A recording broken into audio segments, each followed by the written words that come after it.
Okay, so we're currently in the era of skateboarding video games 2025. Tony Hawk's 3 plus 4 came out. Skate 3, 4, 1, 2, dot, whatever you want to call it, is also coming out. But I've been enjoying seeing all the content creators make so much content about Tony Hawk's. So it's cool to see them revamping some of the other things like Ride and the other games and like all this nostalgia. But this one, we got ranking every Tony Hawk's game from Pro Skater to Proving Ground.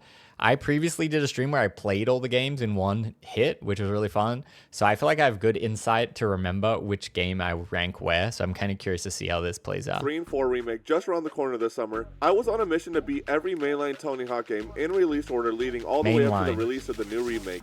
And with me completing Proving Grounds, I have finally live streamed and played through every major Tony Hawk game. From the legendary beginnings of Pro Skater till the bittersweet decline of Proving Grounds. I got to relive them all on stream with you. And in this video, I'm not just ranking these games, I'm walking through the journey and sharing my thoughts and experiences. So let's break it down game by game, memory by memory, and put each of these games on a tier list. For this video though, I'll be splitting up the franchise into 3 eras. I don't see Ride. I don't see Ride. And where's... Oh no, there's 8. Nostalgic, the peak, and the downfall. So let's not waste any more time and hop right into and there's no the HD. Era. Starting it off with Pro Skater 1, the one that started it all. This game is the foundation of everything that is to come of the series, but to me, it honestly feels more like a nostalgic time capsule than a go-to today. The tight 2-minute timers for each run, limited basic tricks, and the unforgiving physics made this game have a charming rawness to it. I grew up playing this originally on the N64, so getting to experience it on the PS1 was a much smoother, more polished ride. One of my favorite things about this game has always been its timeless roster of maps: warehouse, school. I would have glazed it a little harder. I would have said the game that changed everything. The game that changed the action sports genre. I think you gotta glaze a little bit harder.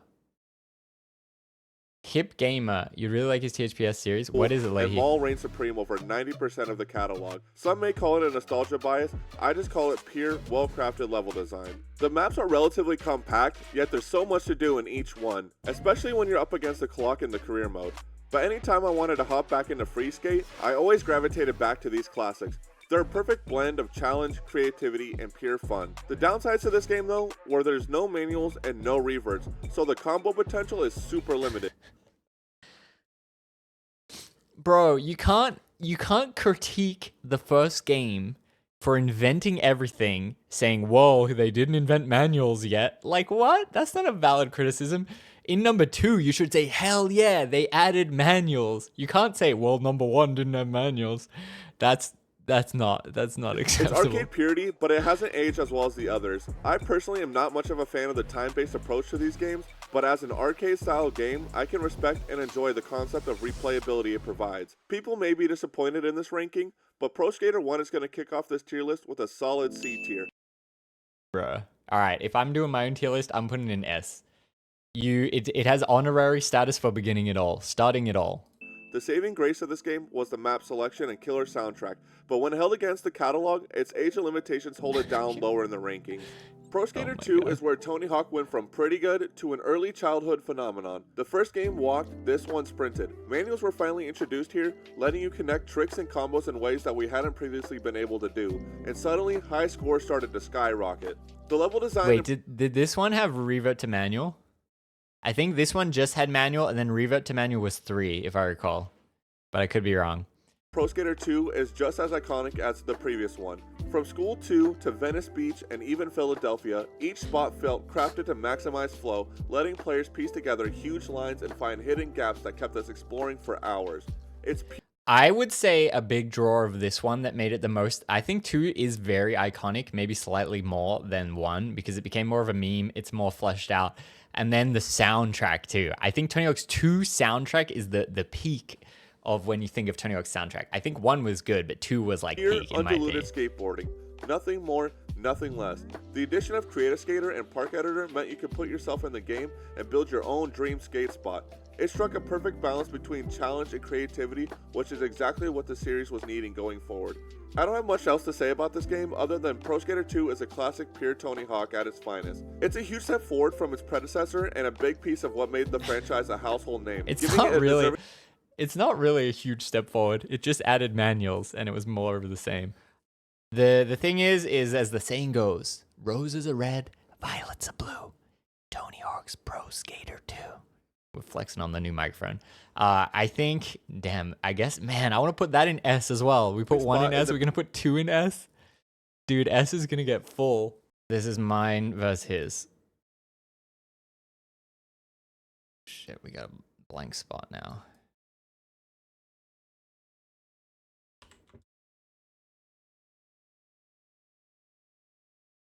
All right, there we go.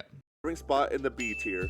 Now on to Pro Skater 3, the game that mastered the formula. It's the first Tony Hawk game to introduce reverts, letting you keep your combo alive after touching back down. A small addition with massive implications. That change meant you were no longer forced to cut your tricks when you landed a vert move. Now you can revert into a manual and keep your flow going. It opened up scoring possibilities and made the gameplay more It's funny is like there must be one dude out there that worked for the company that said, guys, we can't do an air to manual. That's too much. We must do revert to manual. Like someone made that distinction, you know? And I feel like that was such a good idea to make it, no, you cannot air up and come down. You must revert to manual. It's like that one thing really made the combos, like you're saying. And creative. Levels like Canada, Airport, and Cruise Ship are classics for a reason. They're designed to maximize creativity and flow. The missions were more ambitious, adding a bit more character to each map. It was 60 frames a second, really? Back then? Complete goals in a non-linear fashion. Pro Skater 3 feels less restrictive and more polished in nearly every way. It's a perfect blend of the first two titles, pure gameplay and a forward-thinking approach. There's a feeling of pure freedom here, a feeling that made Tony Hawk series a superstar. We're gonna give Pro Skater 3... See, like, this is the thing, is Tony Hawk said in an interview, they go, which is your favorite game? And he just said every year he would say the new game is his favorite game because they kept improving. And it's kind of right. I feel like Tony Hawk's 3 is the one I have the least affinity to, though. I never really grinded it as hard as those. And then it didn't have the open world. So maybe we're going to put it A, I guess.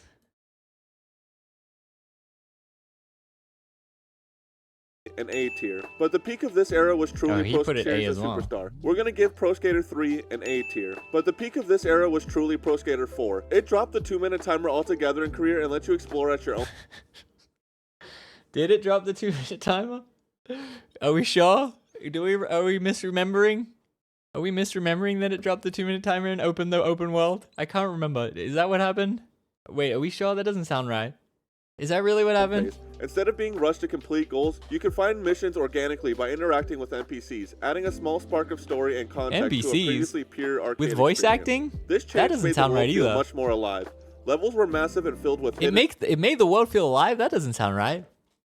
Talking to a pro, Jamie Thomas goal, and getting his voice, and it made the feel world alive? That doesn't sound correct. Are we sure? Missions and clever design elements that rewarded exploration. The addition of spine transfers and other small tweaks kept the gameplay feeling fresh and challenging. One small thing that I felt was worth noting was I thought that Pro Skater 3 and 4 had the best art and graphic style of the entire Tony Hawk discography. The most fried challenges. Looked, to the color palette of each map, even down to the skater select screens, there's nothing that quite catches the charm like these games had. Pro Skater 4 struck a perfect balance, retaining the soul of the first three while adding and it also was the first one to add collect the combo letters, I believe. Its own unique flavor. It set the stage for the dramatic shift that we'd soon see in the underground era, but it kept its roots firmly in pure skateboarding, landing it in the A tier.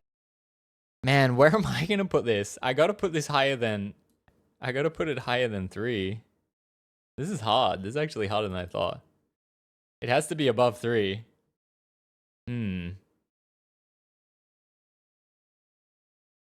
But am I really saying that 1 and 2 are better than this? I don't know. This is hard. It's now time to move into the peak chapter of the Tony Hawk series, an era where the franchise evolved beyond simple time crunch challenges and introduced that was Thug 2. Storytelling, customization, and a far expanded level of freedom. That was a cutscene from Thug 2. When Tony Hawk's Underground dropped in 2003, it wasn't just another Pro Skater sequel, but a full-blown reinvention. For the first time in the series, we weren't just picking up a pro skater and completing objectives in a looping time crunch. We were creating our own skater and living out a skateboarding rags to riches story. The narrative follows your custom character, a local skater trying to make it big while dealing with an absolute snake of a best friend, Eric Sparrow. If you played this game back in the day, you probably still have strong feelings about that guy. The addition of a story mode gave Underground a level of immersion that we'd never seen before. You weren't just completing random challenges, you were grinding up the ranks, earning sponsors, and traveling from your hometown to major skate spots like New York, Tampa, and Moscow, while growing a connection to the journey you were carving. Mechanically, Underground expanded Tony Hawk Pro Skater 4 Freedom by introducing the ability to hop off your board, climb obstacles, and explore levels in all new ways. This opened up so many new possibilities for level design and objectives, making it feel like a true adventure rather than just a trick-based arcade game. Thug took the Tony Hawk formula and evolved it into something personal, easily one of the best in the franchise, making it another welcome title to the A tier. If Underground, I mean, I feel like I want to put it as, I think it's my favorite one of the for sure. best in the franchise, making it another welcome title to the A tier. Man, everything's scoring very high. Everything's scoring insanely high on my list.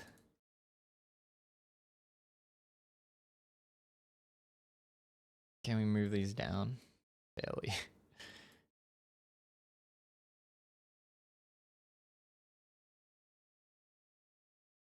So that, number one.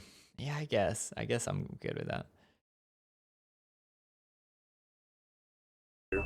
If Underground was about telling a personal underdog story, Underground 2 was about throwing all that out the window and embracing 2 I didn't like as chaos. much. This game is essentially Tony Hawk meets Jackass, and it made no apologies for it. But I love the band Even though stuff, the game though. starts right after Underground 1, the game ditches the heartfelt story of Thug in favor for a globe-trotting destruction tour. Tony Hawk and Bam Margera each draft a team of skaters, and you travel to different cities and countries, competing in absurd challenges like launching yourself into buildings, riding on mechanical bulls, and spray painting graffiti on monuments. The levels are bigger, the objectives are crazier, and the humor is, well, very 2004. If you grew up watching Jackass, the game was everything you could want, but if you preferred Thug's grounded story, Underground 2 probably felt like a step in a very different direction. It played just as smoothly as the first game, but the gameplay kind of felt a little less structured. Instead of building your own skate career, you were causing mayhems in level inspired by real-world locations. Lip the letters! Yo, that's Lip the letters. That's the Lip the letters goal. Focus mode and the ability to play as wacky characters like a shrimp vendor or Benjamin Franklin push the game into a full-blown arcade insanity. Underground 2 is a divisive game in the series. Some fans love its ridiculousness, while others felt like it strayed too far from what made Underground great. Personally, I had a blast revisiting it and definitely would put it in my Mount Rushmore of skate games, but I can see why it's not for everyone. I'll give this rating a B tier. Where am I going to rate it in relation? I think it's below Tony 4. I think I like Tony 4 more than that one. Yeah, so I guess in front of 3, but here.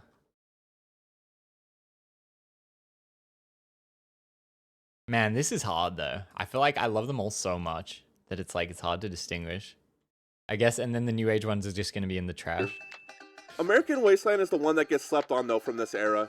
Having to follow up and live in the shadow of the Underground predecessors was no easy task, but Thought excelled. This one I didn't care for as much. Open world, no load times, and a build your own skate park out of the destruction of LA story. Besides Underground 1, how is this not everyone's favorite Tony Hawk game? After the insanity of Underground 1 and 2, American Wasteland tried to take the best of both worlds, bringing back a more structured story while still embracing the over-the-top fun. But its biggest selling point, it was the first seamless open-world skateboarding experience. The game took place in Los Angeles with different neighborhoods connected by tunnels you could skate through without ever having to hit a loading screen.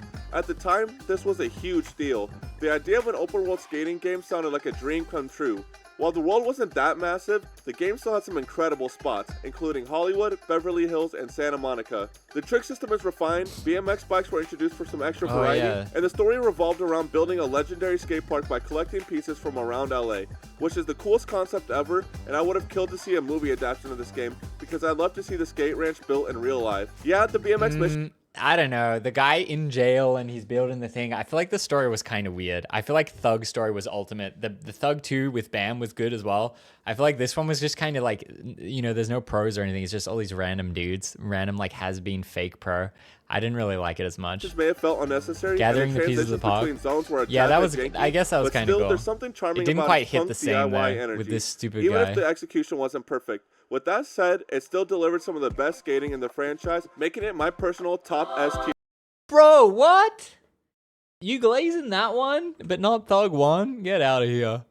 I think it's going way lower for me. I mean, I think it's in front of 3, though. 3, like I said, I don't have that much affinity for 3. I guess we're going to put it there.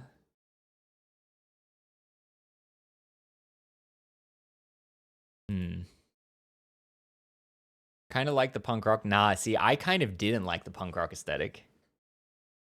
Game. It's unfortunate to say that Thaw would be the absolute peak of the series, and everything afterwards would start to rapidly crumble down a depressive decline, starting with the dumpster fire that is Downhill Jam. It's weird that he included this one, but not the other ones. I think I'm not even going to put this one on my list. A Tony Hawk racing game where you're constantly barreling downhill. Apparently this game came to be because Tony himself really loved the Downhill Jam level from the first Pro Skater and wanted to expand on that idea further. It's not really the worst thing I've ever played, but it's definitely not what I would consider a Tony Hawk game. The soul just isn't there. Levels are flat, controls are stiff, I think you can and do outside that of a couple tracks like San Francisco, it's easily forgettable. I tried to stream this game for the viewers of the series, but honestly I just hit a wall of redundancy that I couldn't shake off.